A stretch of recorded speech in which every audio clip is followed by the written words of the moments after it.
Learners or drivers, ma'am? Learners. Learners for motorbike or for the normal car? For motorbike. I've got a slot for you. I can make a plan for you for now. Get your temporary license for your motorbike. Go home. Here be today. You take me when you're done.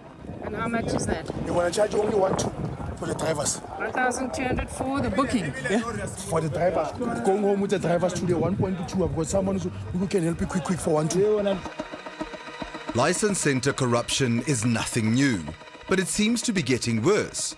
When South Africa's one and only card machine went to Germany for repairs, it created a massive backlog for driving license renewals. And while the new online booking system put a stop to endless queues, getting a time slot can be tricky. It's a perfect storm for scammers. We all know that driving on South African roads can be quite dangerous, but coming to a driver's license center can be just as hair-raising. The minute you arrive here, you're surrounded by peddlers, and anything that you're coming here for, they can provide it. But do they? 𝗀𝗫𝗃 went to the 𝗀𝗏𝗃 licensing department to renew his driver's license because he couldn't get a booking online. In the parking lot, he was offered a time slot for a fee. I paid them 500 Rand. The guy took my papers. So in about 10 minutes, the guy phoned me. He said, well, Derek, we received your papers. There's just one problem. You've got a few outstanding fines. So he told me it's 3,200 or something. I said, well, I'm not too sure that I owe all that money, but if you can give me the printout, I'll pay it. And he said, no, you must first pay.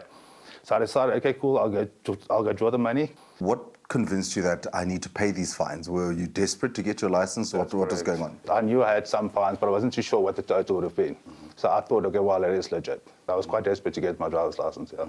What happened after that? And then that guy took the cash and gave it to the guy inside. After about 10, 15 minutes, he phoned me. He said, Mr. Kruniaka, we've processed everything, but there's still one issue now that's keeping up your license. Now, what's the problem? He said, well, you got 2 warrants of arrest against your name. And the only way we can solve this problem is if you pay us another 9,000 Rand. 9,000 Rand? 9,000 Rand. So I decided, I'm like, wow, and I don't know, that kind of catches me now, so you guys got to come and arrest me. And it wasn't like 10 minutes, there were 2 traffic cops at my car. Said, Mr. Kruniaka, we're here to arrest you. When you looked at these traffic cops, did they look legit? They were in full uniform, proper brown uniform, yeah, they all looked legit, yeah. Intimidated by the threat of imminent arrest, Derek withdrew another 9,000 Rand and handed it over. They told him to wait in the car. So imagine you're sitting here in your car, you've already paid about 9,000 Rand. They've got all your documents, they've got all your papers, and you think they're on the computer clearing your fines and you're getting help, only to find that it's all just a scam. About 10 minutes later, they phoned me again and told me, you know what, Mr. Kruniaka, now you need to pay us another 12,000 Rand. We processed all these transactions. At that stage, I realized, no, wait, somebody's getting here a big scam. Derek was left 13,500 Rand poorer with nothing to show for it. Do you think they've got people that they're working with inside? Definitely. Definitely, because the traffic department, I don't know if you can get fake traffic officers inside the parking. JMPD spokesperson 𝗀𝗀𝗶𝗀𝗆 acknowledges they have a problem with scammers outside licensing centers. So there might even be corrupt officers involved in these scams? There could be, and that's why it's important that if you do come across this situation, the Johannesburg Metropolitan Police Department has an internal affairs unit which monitors and investigates any misconduct either by us or from someone outside. But what about inside? This learner's license candidate was waiting to do the test for a guaranteed pass. Did you pay? Not now. When I'm finished here. How much? 500. 500? Yeah, but it's not the same deal. It's different here. Someone did take the 2,000, someone did take 3,000. What measures have been put into place to stop the corruption that's happening there? Firstly, cameras have been installed in our stations, so supervisors are able to monitor and report any suspicious activities. But the cameras at Florida have been turned to face the wall. How often are these checked? I mean, obviously somebody has purposely done that.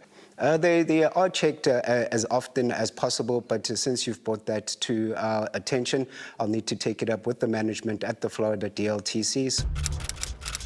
At Randburg Testing Centre, the parking lot is no longer accessible and customers are forced to run the gauntlet of scammers down a side road. We were offered a guaranteed pass for both learners and drivers. So is that 2,500 guaranteed pass and the booking? And the booking. The booking is 450. The booking is 450 for the drivers? Yeah, for the drivers. And then the guarantee pass is 200. So you want to help on that one, or you want to do it on yourself? For the learners. Because you don't have to fail. We make you pass immediately. You make me pass immediately? Yeah, on the day. And Even we can do it before that day if you want it. There's no shortcuts when it comes to licensing issues. So if someone does approach you telling you that it's cheaper or it's quicker, then you should know that it's a scam. This motorist, let's call him Bob, had sold his car to a dealer and urgently needed a copy of the registration papers.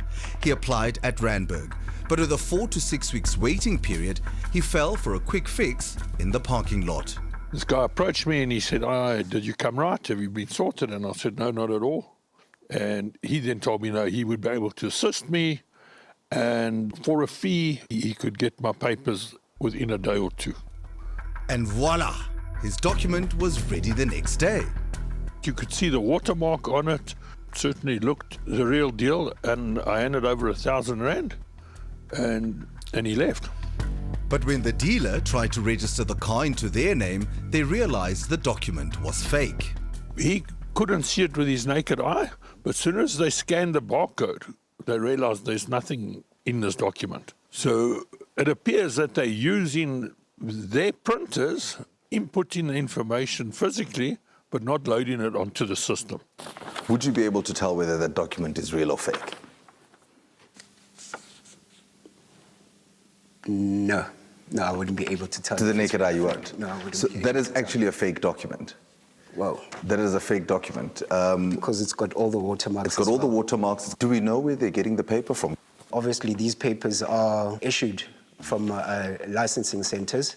So it has to be something that's happening inside, and more stricter measures have to be taken to actually root out this corruption. But this scourge has spread nationwide. We extended our investigation to the Southern Cape and found that even the most picturesque of towns is not immune. Licensing corruption happens all over the country.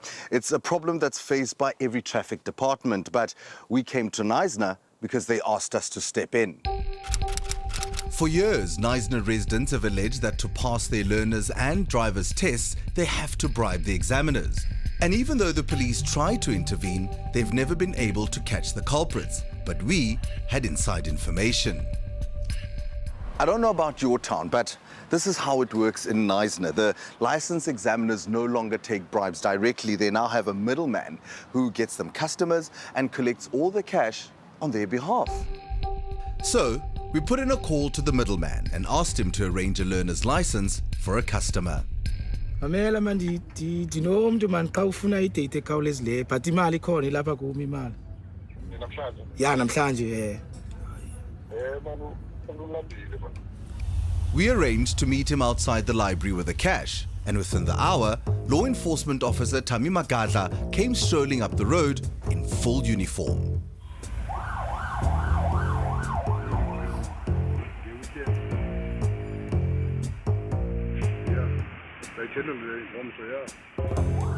They walked up the hill to a more secluded spot to discuss the deal and make payment.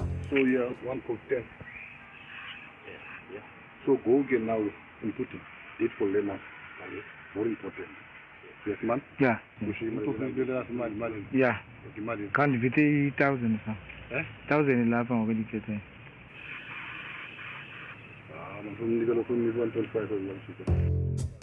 The officer insisted that the bribe for a guaranteed pass was non-negotiable. So our informant handed over the 1,000 rand cash with a promise of another 500 rand the next day. 𝗀𝗶𝘀𝗆 pocketed the money and then casually strolled back into town to the licensing center. It's totally unacceptable. The public should have the faith in any local authority, any government institution, that no corruption can take place. Johan Jacobs is the acting municipal manager of Knysna. He welcomed Carte Blanche's intervention. We're very glad that that evidence was found now, and the municipality can react to that. So we know what he looks like. We've seen the evidence of him taking money. Let's see if maybe he'll talk to us. We confronted Officer 𝗶𝗵𝗶𝘀 behind the licensing center. Dr. Magadla, how are you, sir? I'm all right, sir. My name is McFarlane. I'm from Carte Blanche. Why are you selling learner's licenses, Bob? No. Yep. We have you. Give me. We had you accepting a bribe, Tat. When? We've got you. Kubani? Who's this? Aksuel? P. La? Kubalo? Ndimlo. Kubalo? Yabon? P. Nah, la man. P. Nini. Library curtains. Kumpilan. Bon, that's you. Nini. Nini. So I want to that is the window No, inside ndiyabona Silica. ndimile pa. Yes. Yeah, water man. Once Magadla realized he couldn't deny it, the bribe became a loan. Umntu elibrary unansikile ndandikhona elibrary njoboleka imali kwenye intwana mxakile. You're going to borrow money. But the municipal manager doesn't see it that way, and they're determined to nail the whole syndicate. We will immediately start with an investigation, and hopefully we will be able to connect the dots. That will make it much easier to get rid of everyone that is involved. And they didn't waste any time. Within the hour, Officer Magadla was suspended and charges were laid at the Knysna police station. While it may be tempting to opt for the guaranteed pass or the quick fix, it's best to remember that all these offers are illegal and the touters and scammers are committing crime. And once you've been scammed, there's nobody to blame but yourself. That piece of paper cost R1,000. It's worth it. So an expensive piece of paper. Yeah. You must keep it and frame it. Yeah.